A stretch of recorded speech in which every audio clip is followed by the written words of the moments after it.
Okay, we can start. Good evening, everyone, and welcome to PNP Live. I'm Brad Graham, the co-owner of Politics and Prose, along with my wife, Lissa Muscatine, and here with us this evening is Michael Dobbs to talk about his fascinating new book, King Richard. A couple of brief housekeeping notes first, though. To post a question at any point, just click on the Q&A icon at the bottom of your screens. The chat function also will be active, though it's for comments, not for questions. And in that column, you'll find a link for purchasing copies of King Richard. It's always a personal treat for me to host Michael. We overlapped as correspondents at the Washington Post years ago. And I've long been an admirer of Michael's reporting abilities and his writing talents. If you've followed Michael's articles and books over the years, you'll know he's an authority on the former Soviet Union and the Cold War, with occasional forays into World War II and the Holocaust. His time with the Washington Post included reporting stints in Eastern Europe and a 5-year assignment in Moscow during a period in the late 1990s and in the late 1980s and early 1990s when the Soviet Union was coming apart. Since retiring from the Post about a dozen years ago, Michael has focused on researching, writing, and teaching. He's taught courses at Princeton, Michigan, Georgetown, and American University, and spent a number of years on the staff of the United States Holocaust Memorial Museum. And he's also continued to write books. King Richard, about the downfall of Richard Nixon, is Michael's 7th book. And like a number of his previous ones, it portrays a president confronting a grave crisis. In fact, Michael has coined an area of expertise for himself: presidential crisis historian. This, as he says on his website, is to distinguish himself from all the mere presidential historians. He's a crisis historian. And so it was in his book, 1 Minute to Midnight. Michael recounted how John Kennedy pulled back from the brink in the Cuban Missile Crisis. In his book, 6 Months in 1945, Michael looked at how FDR and Truman negotiated the challenging transition from World War II to the Cold War. And in The Unwanted, Michael dealt with FDR's handling of the Jewish refugee crisis that preceded the Holocaust. Now, in King Richard, Michael focuses on the 100 days after Nixon's triumphant second inauguration, a period in which the president, who had just been elected by one of the largest landslides in American history, found himself in the middle of a constitutional crisis. Over those weeks, key figures in the Watergate scandal began to confess. The cover-up started to unravel, and Nixon's eventual downfall was set in motion.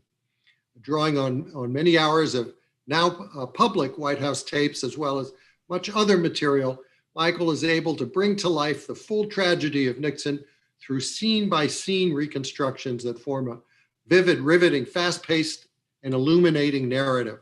The result, said Publishers Weekly, is an indelible study of a political anti-hero and what a New York Times reviewer called a story that's both intimate and extraordinary. Michael will be in conversation with Garrett Graff, a journalist who has his own book coming out on Watergate later this year. Garrett, who served as editor of both Washingtonian Magazine and Politico Magazine, also has written several previous books on such topics as 9/11, the FBI's counterterrorism efforts, and the government's Cold War doomsday plans. So Michael and Garrett, screen is yours. Thanks so much, Brad. It's a pleasure to be here with you, Michael, and to have the opportunity to talk about this really exciting and interesting portrait of one of the most interesting presidents that the nation has ever seen. I wanted to start off by actually asking you to tell us the story of the title King Richard in the way that you talk about it, but also the relationship of Richard Nixon and King Richard, and sort of that backstory that I found so fascinating in your pages. Right. Well, King Richard can be interpreted in a number of different ways. Actually, Richard Nixon was named after the Crusader King of England, Richard I, Richard the Lionheart, by his mother, who was a pious Quaker out in California. She named all her sons, or three of the four, after kings of England. So she had great expectations for them. That's one element of the King Richard in the title. And then, of course, it's an allusion to Shakespearean heroes, particularly King Lear, and the subtitle American Tragedy also reinforces that point. So we can talk about whether Nixon is a real tragic figure or not. I call it an American tragedy. It's not a Greek tragedy or a Shakespearean tragedy. So it has an American twist to it. But I thought that sort of King Richard, if not anything else, it sums up the main theme of the book, which is the fall of the president and how the Nixon presidency unraveled, particularly in those crucial months in early 1973. Michael, talk to us a little bit about why you think Richard Nixon fascinates us. You tell the story. This book, by the way, I think has some of the most interesting acknowledgments I have ever read of a book, and there's sort of great nuggets and backstory of how you approach the book in it. And you talk about how the genesis for this book actually grew out of your conversation with Stanley Cutler, the dean of all Watergate historians and the dean of all Nixon biographers in some ways.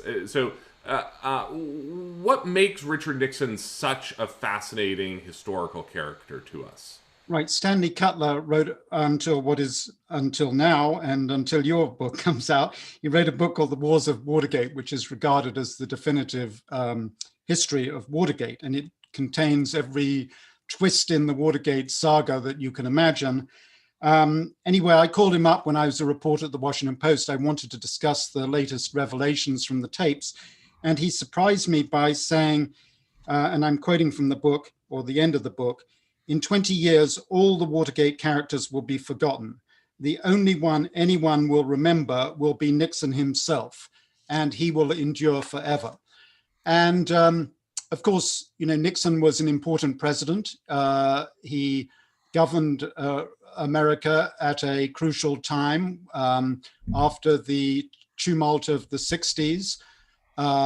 He had major foreign policy initiatives and successes and setbacks.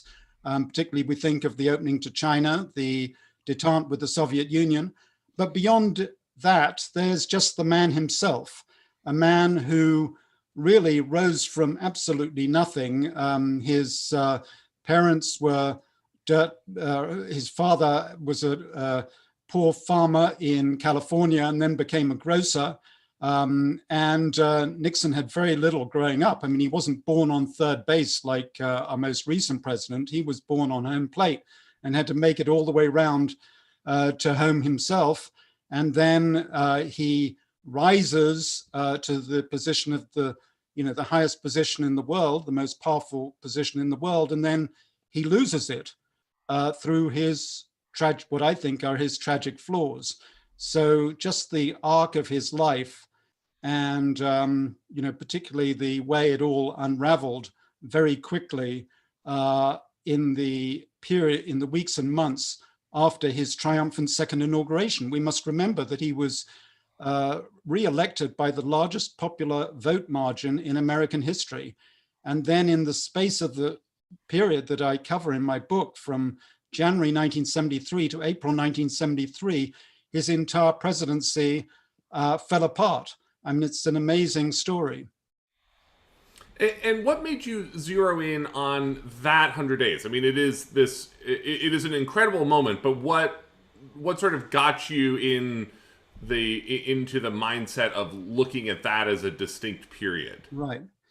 I mean, I should clarify that I'm not trying to write the definitive Watergate history. I'm leaving that to you and Stanley Cutler and a few others. What I'm trying to capture in this book is the psychodrama of this president who sees everything falling apart. When I was, many years ago, I read a book by a Polish journalist called Ryszard Kapuscinski called The Emperor. It was about Haile Selassie and really a medieval court in Ethiopia. And it goes into great detail about the rituals in the court. And in many respects, I think that, you know, an American president, the White House, is analogous to a medieval court. You have the king surrounded by his courtiers, and you have all these internal dynamics, which, you know, become in this period from the chief of staff, Bob Haldeman, imposed discipline on the White House. But during this period, you see them all turning on each other. They all begin taping each other. We know about Nixon's tapes, but there are a lot of other tapes that kept by people like Ehrlichman and John Dean. And they're all trying to shift blame for the catastrophe of Watergate from one to the other. And finally, you know, this scandal grows to bring down the president. But so partly I focused on this because we have extraordinary raw material for this period, the tapes that allow you to follow Nixon around the White House day by day and minute by minute. But also it's the narrative arc from the man who was on top of the world, you know, on January 20th, 1973, to the whole thing falling apart just a few months later. Yeah. It really is just the heart of so many of the stories of Watergate come together in those 100 days. And I want to come back in a minute to ask you a little bit more about Haldeman and Ehrlichman and their travails and undoing during that time period. But let me start by asking you to talk. You pack so much incredible texture and detail into the book in terms of, you know, the way that you can sort of watch Richard Nixon go through his day and, you know, what he's eating and where he's sitting and where he's working. And you write these sort of beautiful, rich portraits of his day. And I wonder, because one of the things that is just so bizarre about Richard Nixon's presidency is how he spent his day. You know, you are someone who has covered a lot of presidents, written about a lot of presidents.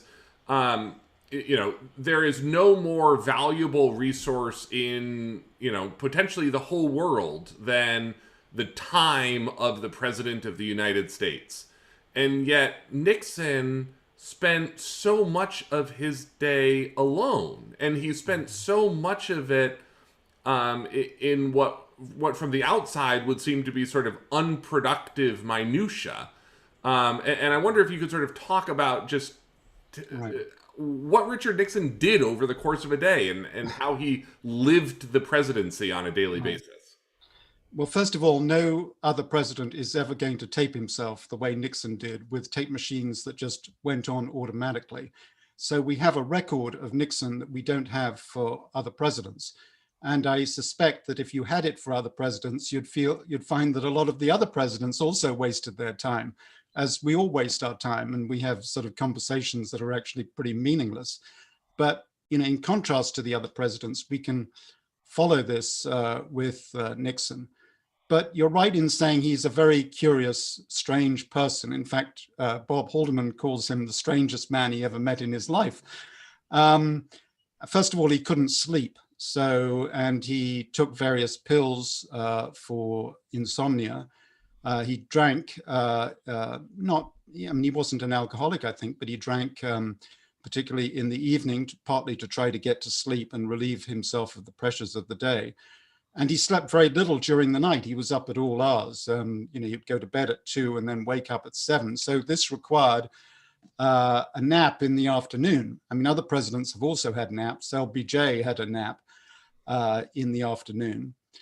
So, you know, Nixon and his favorite rooms in the White House. I set a lot of scenes in the Lincoln sitting room, which is on the second floor in the residence, right at the smallest room in the mansion, which was Nixon's favorite.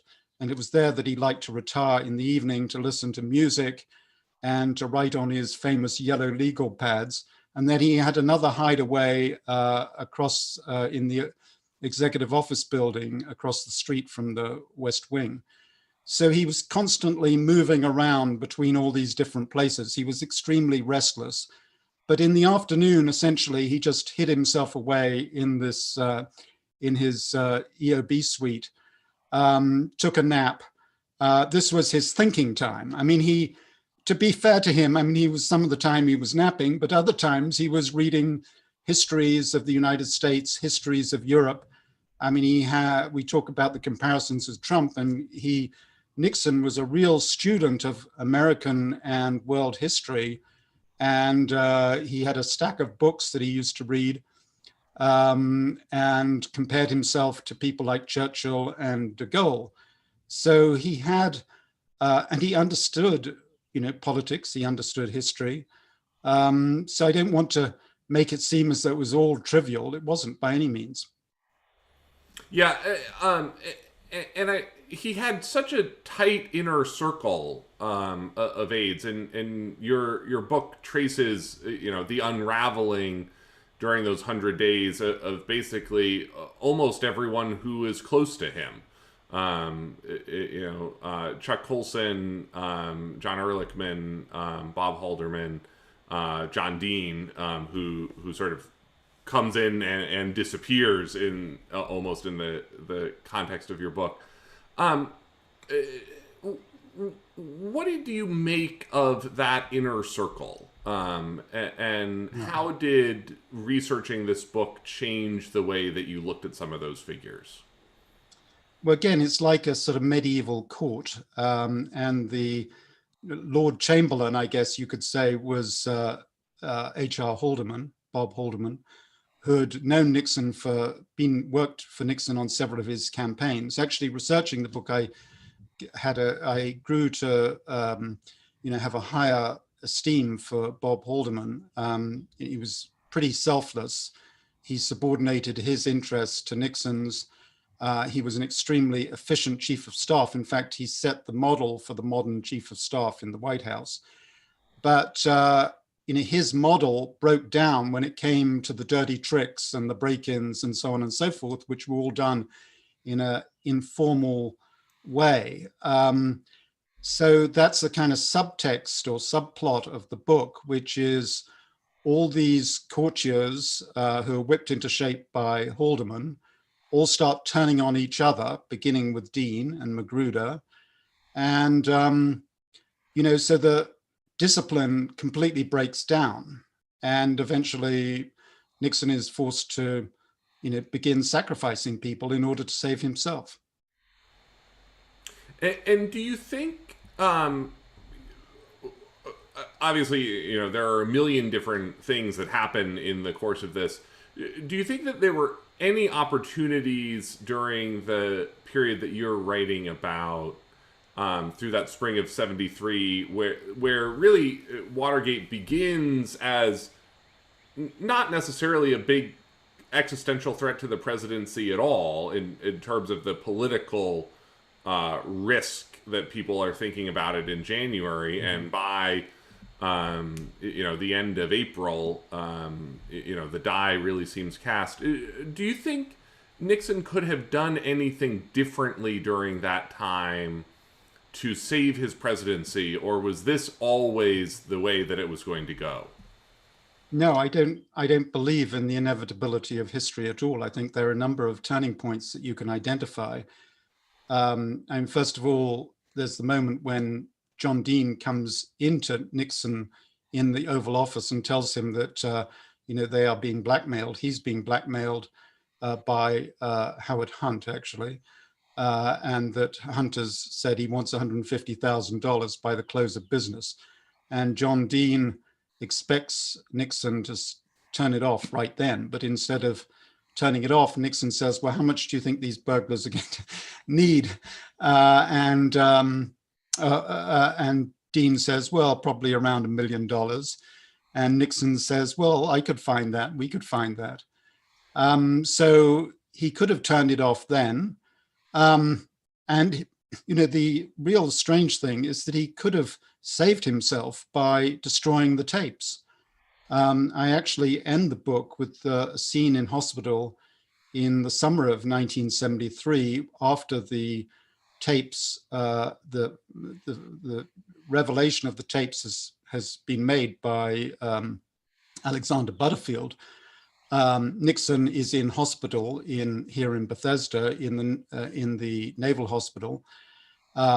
He's got very serious pneumonia and is having to take a decision about whether to keep the tapes or destroy the tapes. And some of his aides, including Spiro Agnew, are telling him to organize a bonfire on the White House lawn. And Nixon makes the fatal mistake, at least from his later point of view, of deciding to keep the tapes. He thinks the tapes can be his ally and that he can control their release or selective release. And he can use portions in the tapes to bolster his story against the story of John Dean. I think it would have been possible for Nixon. I mean, there would have been a crisis, but I think he could have ridden it out. I think had Nixon destroyed the tapes, there wouldn't have been the evidence to have, secured sufficient sufficient momentum in Congress to insist on his resignation. So it was the tapes that, this is the irony of the whole thing from Nixon's point of view, that these tape recorders that he installed in the Oval Office and other places in the White House and in Camp David, they became the instrument of his own destruction. And why don't you think he ended up destroying the tapes? Because you have you have the scene at the end in the hospital, but then he's also talking and thinking about this in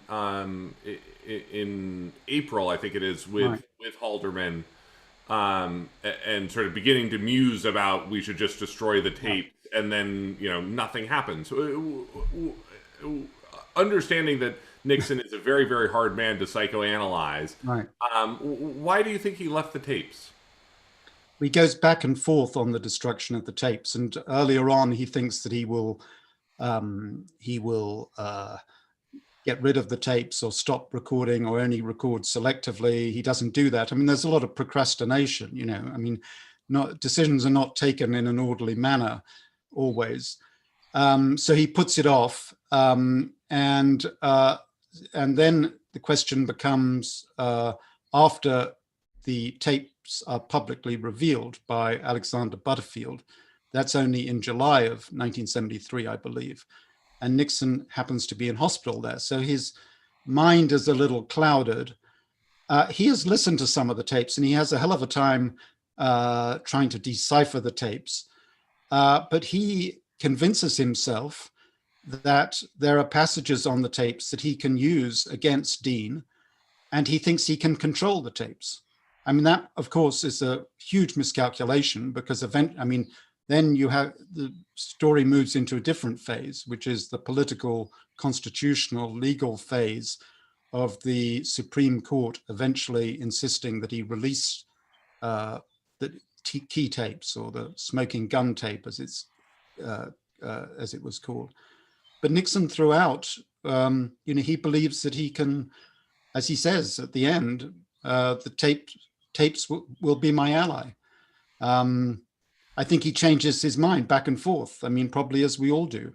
But at the crucial moment, he decided to keep the tapes. Mm-hmm. And then for everyone watching, we're going to switch to your viewer questions in a minute. So feel free to put questions into the Q&A function at the bottom of your Zoom screen.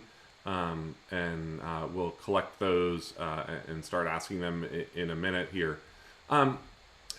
Michael, what most surprised you about Richard Nixon as you researched this book?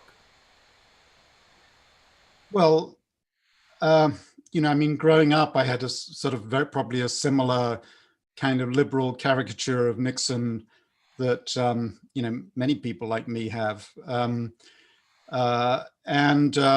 I must say, I found him a richer character than I'd imagined. And the tapes partly help us to see some of that richness and complexity.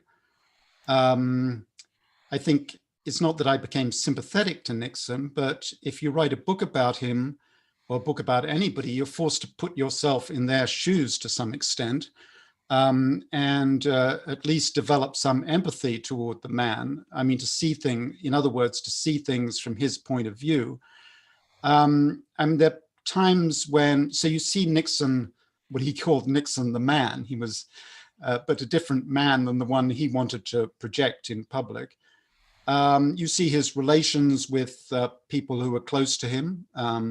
I quote from some of his conversations with members of his family, particularly Julie, his youngest daughter. And there's some very touching conversations between Julie and her father. I mean, Julie was the loyal daughter trying to support her father in his hour of trial. And Nixon was the loving father, and any father can relate to that. So you sometimes, you listen to Nixon leading a discussion on Watergate, and he's irascible and in a rage with people. And then suddenly Julie comes on the phone and he turns, loving and caring and for a few minutes and then goes back to being angry again. So, I tried to explore, illustrate the richness of his character and some of the contradictions which go beyond the liberal caricature of, this evil politician.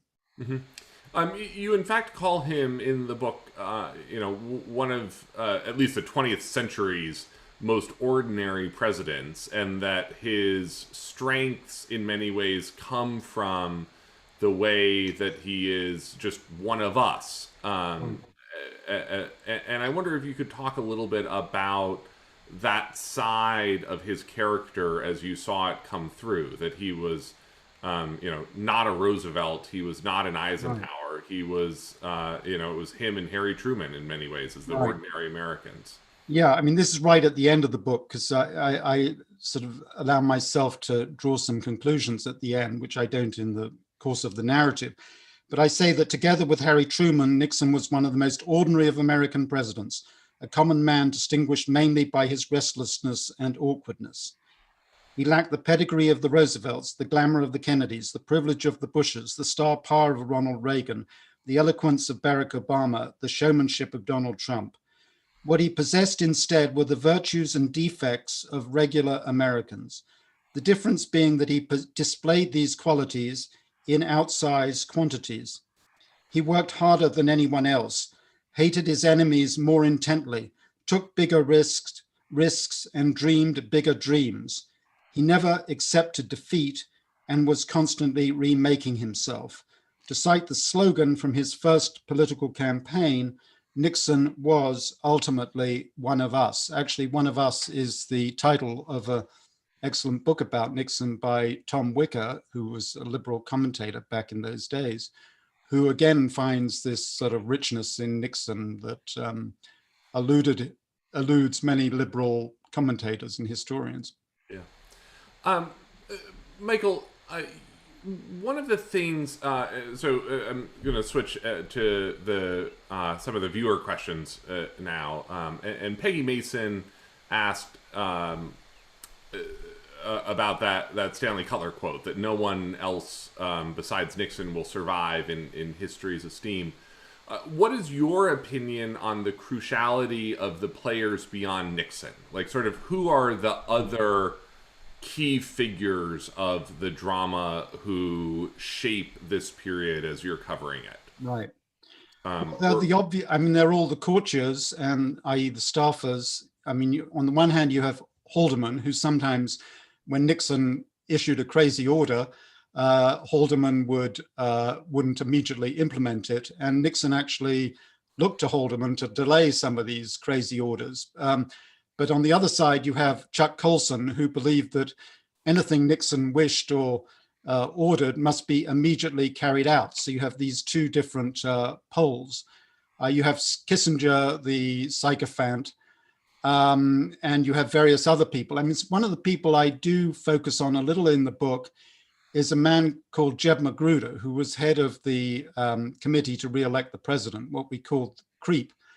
And it was, as far as we can tell, Magruder was the man who authorized Watergate. I mean, why did he authorize Watergate?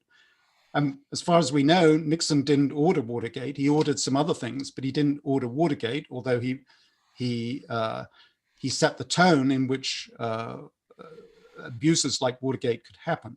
But it was actually Magruder who authorized it. And Magruder was a very bland, ambitious, careerist type. You can identify him, you can go meet numerous congressional or presidential aides, and they're exactly like Magruder, not particularly ideological, just out to promote themselves, subject to pressures, political pressures from various sides.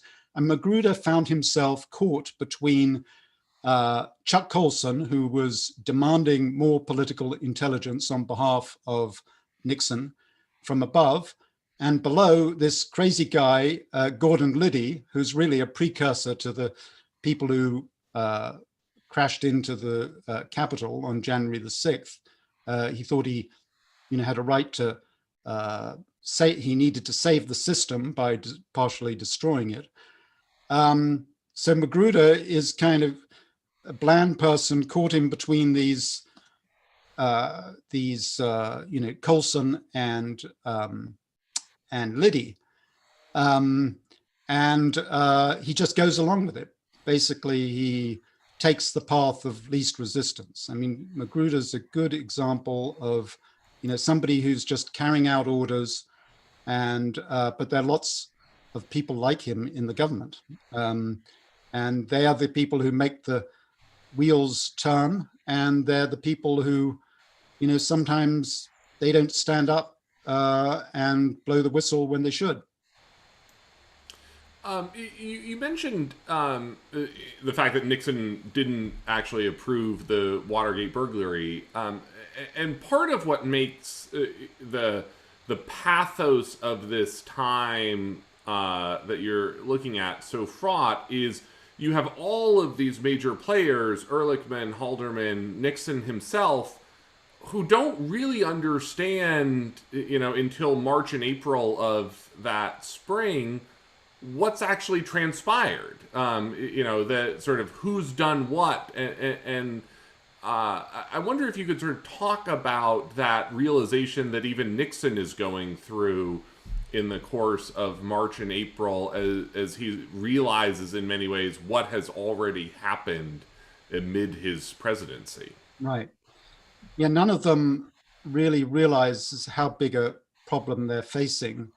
The first person to do so is John Dean, who was the legal counsel, who's also sort of ambitious, but he's a very smart, savvy person, and he is not going to allow himself to be maneuvered into taking the blame for Watergate. And he's also a lawyer, of course, so he understands before the others the legal jeopardy in which they're all in, but he is also in, and that really explains his really betrayal of Nixon. But it's interesting, actually, that Haldeman, John Dean is playing this double game. On the one hand, he's presenting himself as a loyal staffer who's going to sort it all out for Nixon. On the other hand, he's running to the prosecutors and saving himself. And it takes some time for Haldeman and Nixon to understand the game that John Dean is playing. Nixon, he is constantly telling everybody that it's not the crime, it's the cover-up. And of course, it was the cover-up. It wasn't the crime, but he doesn't pay attention to his own advice and his own insight. Feel free to put your questions into the Q&A function. We will be sort of switching in and out of viewer questions. one of the viewer questions, Michael, is about Nixon's antisemitism, and how that really goes through, that really comes through in the tapes, of not just Nixon and then also his inner circle, sort of this casual anti-Semitism. And I wonder, particularly given your history of working with the Holocaust Museum, whether you could talk a little bit about where you saw that come from in Nixon and sort of how did that manifest itself in his personality? Right. Well, it isn't just anti-Semitism, it's racism in general. I mean, he's equal opportunity, issuer of slurs against various people, but also he has it in for the Jews, partly, or Jewish intellectuals particularly. I mean, I think he has probably identified Jews with the these elites that he despises. So he's has it in for the Eastern establishment, and he sees the Jews. He looks at various institutions. And sees somebody with a Jewish name, and he immediately begins to pick on him. On the other hand, he has a number of Jews working for him, including, most obviously Henry Kissinger, who he obviously relies on. And although there's a rivalry between Kissinger and Nixon, obviously Nixon respects Henry Kissinger and respects his intellect and his abilities. I mean, in a way, these Jews that worked for Nixon, actually, he doesn't make anti-Semitic remarks in the presence of somebody like Kissinger. So he regards them as kind of honorary Aryans. But so partly this is the time, it was sort of, people made ugly remarks. Partly you have to, there's a certain amount just Nixon sounding off in what he thinks is private conversation. And partly, it does reflect this sort of, his hatreds, his viciousness. I mean, that's one side of Nixon that definitely exists. Mm-hmm. Another viewer question here from Michael McCary about Nixon's intelligence. This is Michael speaking.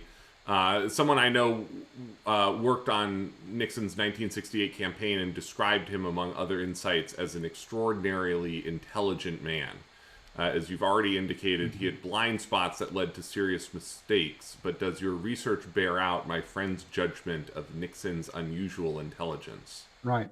Yeah, Nixon was a very smart person, and he had a very sophisticated understanding of foreign policy, of politics. I mean, he certainly got carried away on numerous occasions, but he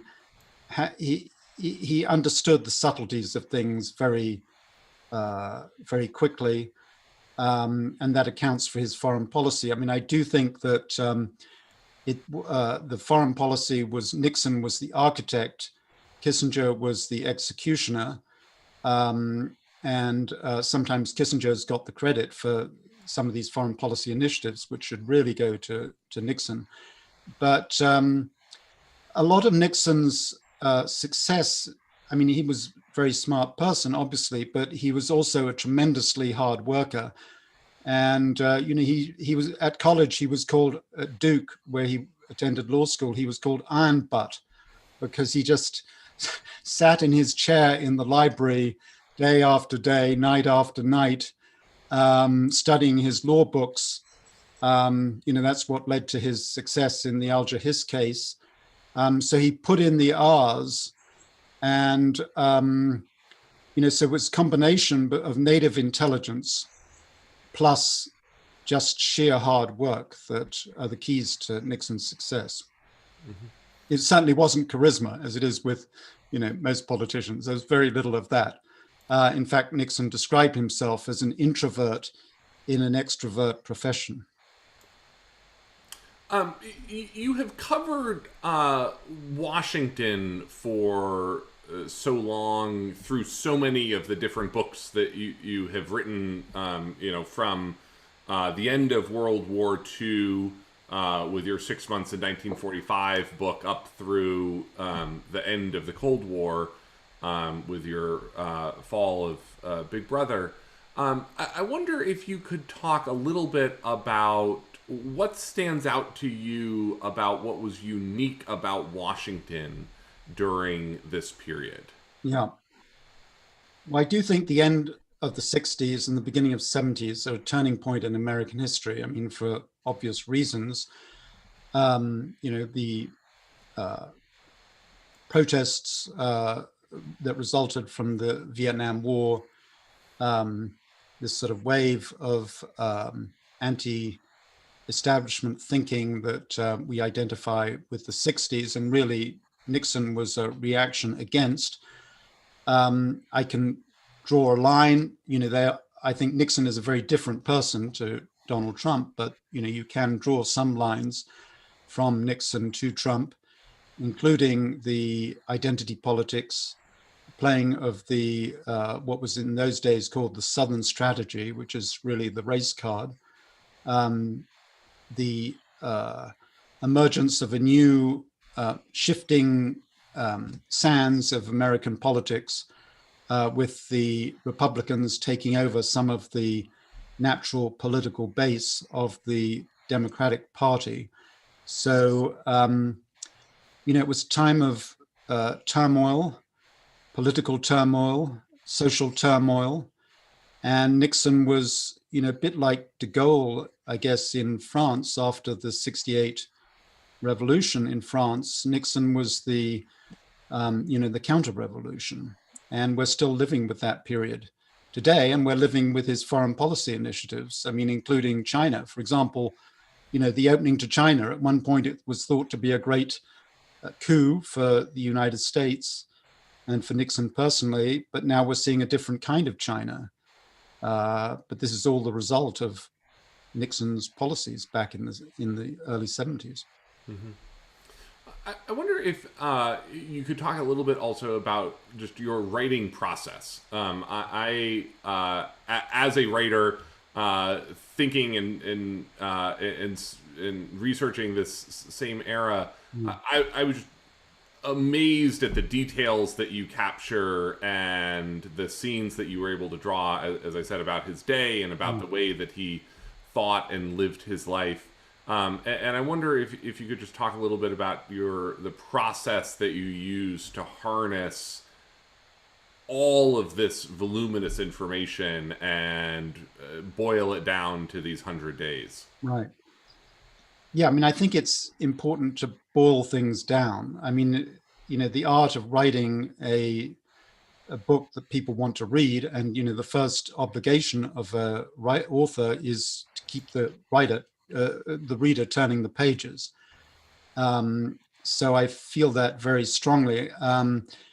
If the book is just going to be left on the bookshelf, then that's not the purpose of writing a book, as far as I'm concerned.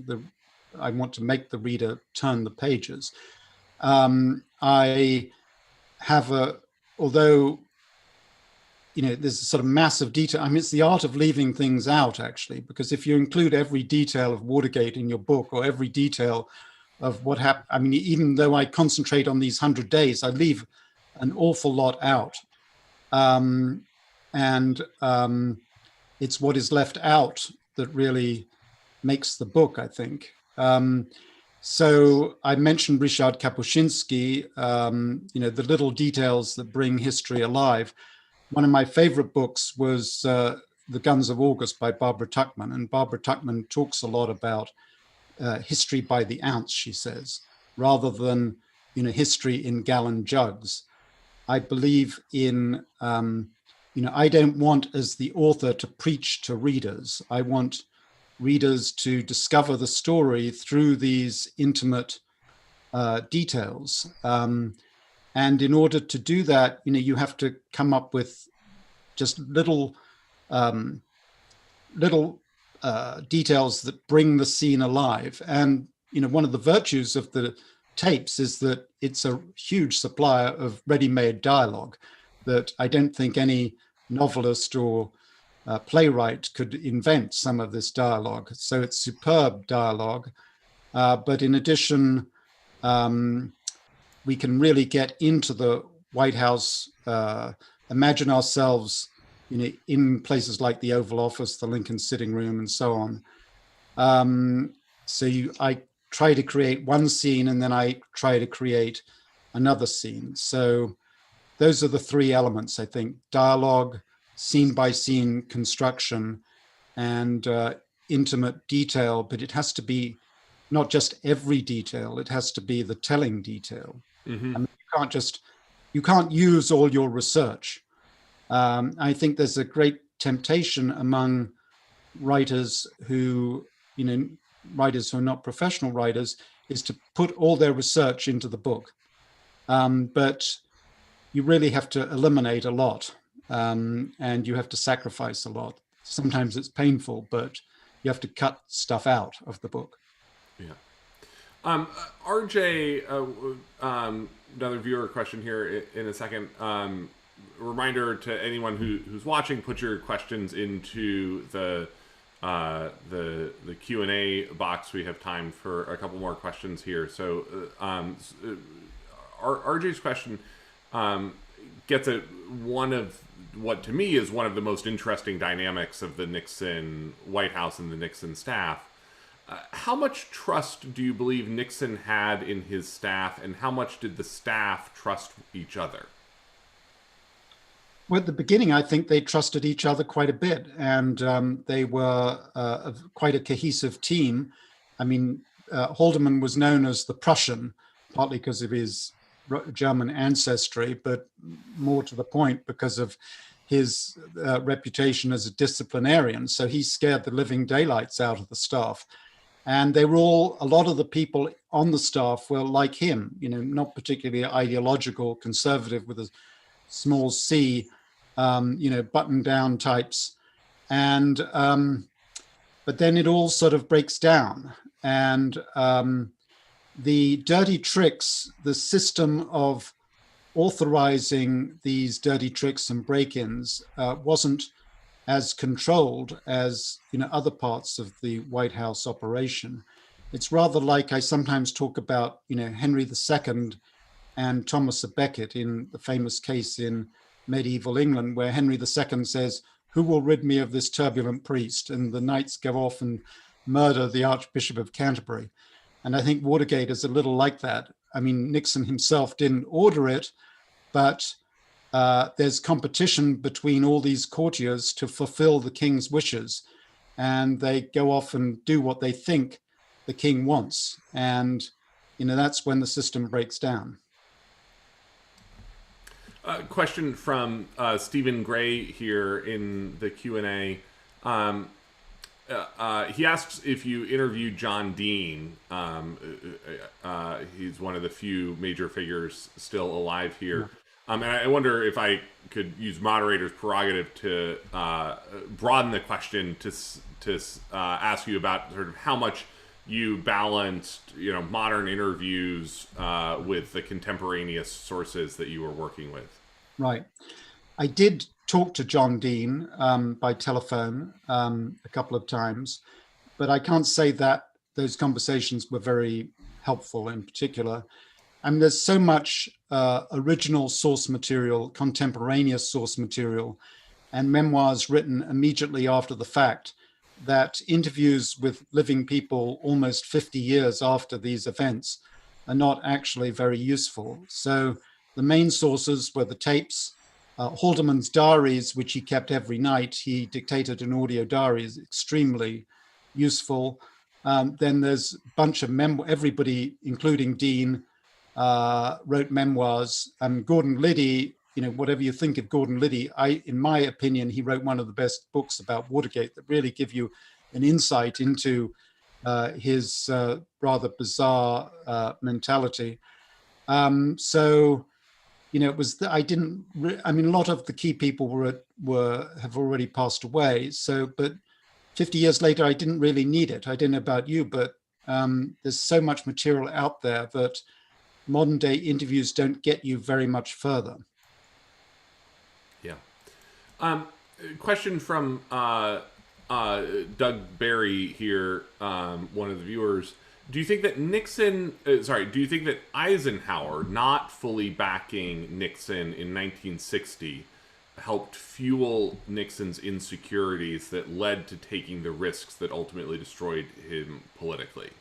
Which I might sort of broaden out to say, what do you think sort of drove Nixon to take the risks that he ended up taking as president?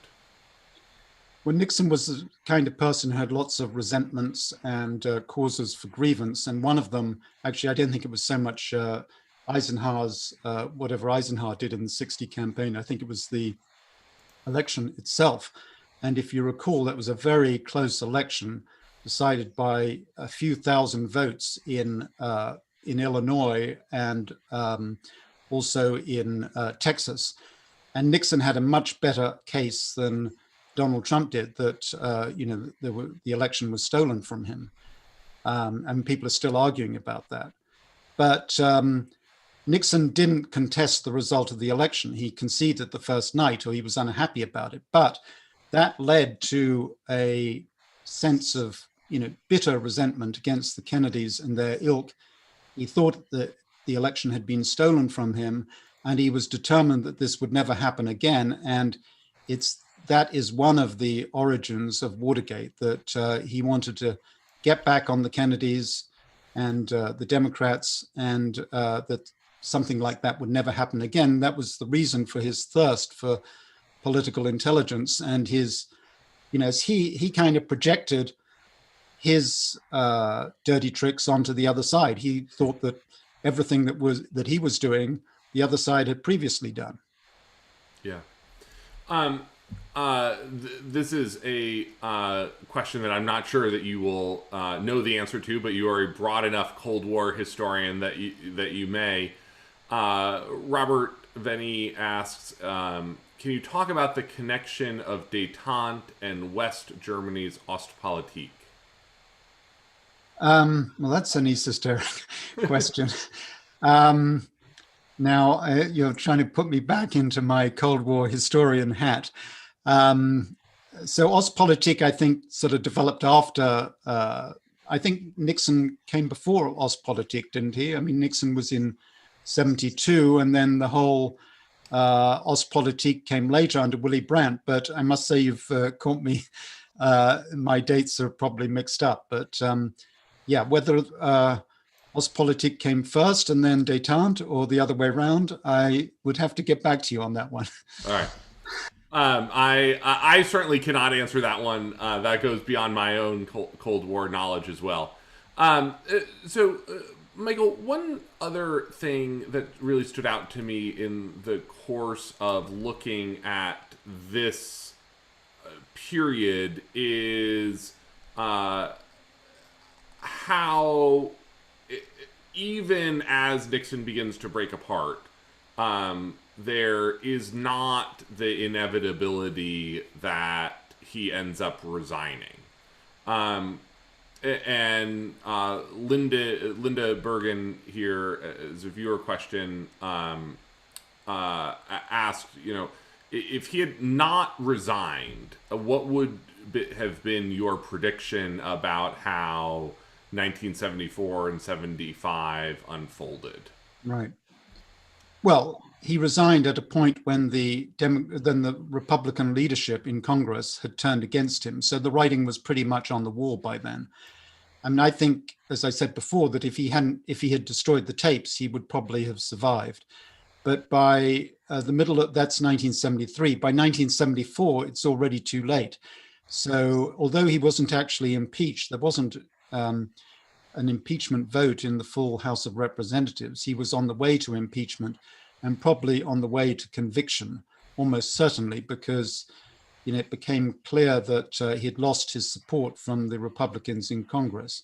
But that happened because of these smoking gun tapes that were procured as a result of the Supreme Court order. So I think by the summer of 1974, I don't think he could have saved himself. If he in order to save himself, he would have had to act earlier. And I think we have time for probably one more question if anyone has a final question here, and I'll ask one final one of my own here. Among the staff, who do you end up feeling sort of most sympathetic towards? The Nixon staff, so many of them have so many dark corners of their own. You see these, under what you call sort of the American tragedy of Nixon, there are lots of individual tragedies playing out among the staff during the period that you're talking about. Is there anyone that you really came away from your research feeling like that they had been trying to do the right thing through this very difficult period? Well, John Dean obviously did the right thing from the political point of view, that he went, he blew the whistle. So we owe it to John Dean that Watergate unraveled. But on a human level, I felt, Bob Haldeman went up in my esteem, partly because of his extraordinary diary. And, day after day, this man held the fort together.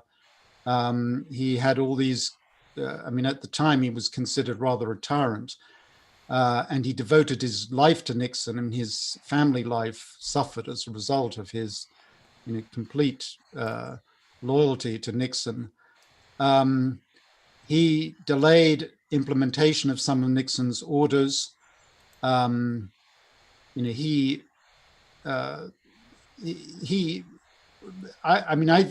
described Haldeman, and there's a difference between Haldeman and Ehrlichman. At the end, Ehrlichman is very bitter about being forced to leave by Nixon. Haldeman just salutes and carries on, and there's sort of, perhaps it's not something that we would all admire, but Haldeman, in my mind, comes out as the selfless soldier in all this. It's not that his choices were always correct, but I think they were he wasn't thinking about himself. He was thinking about Nixon, his boss, and he was thinking about the presidency and the country. And and he ended up, going to jail for more than a year. But there were lots of personal tragedies, obviously. And a lot of people's lives were turned upside down by Watergate. But so I couldn't mention other people, but just because we get to know Haldeman better than the others, because he kept this extraordinary diary. I'd be interested in could you give us, do you have an answer to that question? I think I would agree with you. And I think you do a really beautiful job of rendering that sort of final scene with Haldeman and Ehrlichman and Nixon at the end of April, as they are effectively sort of thrown over the side, much to their surprise, really, that they don't see that forced resignation coming, and the difference between the way that Ehrlichman handles it and the way that Haldeman handles it. Michael, thanks so much for chatting tonight. The book is King Richard. You can purchase it on the link in the chat, and you can, if you are in Washington, Michael has signed copies in the store at Politics and Prose. And thank you all for sharing some of your Thursday evening talking with us about one of the most fascinating political figures of the 20th century. Thank you. Great moderating, Garrett, and we're looking forward to your Watergate book later this year. And Michael, the reviews of your book, as we were noting backstage before the event started, have been very good so far, which should bode well for sales. The book is indeed a page turner, and it definitely richly expands and enlivens our understanding of one of the most tragic figures and one of the most tragic periods in modern American history. To everyone watching, thanks for tuning in. From all of us here at Politics and Prose, stay well and well read.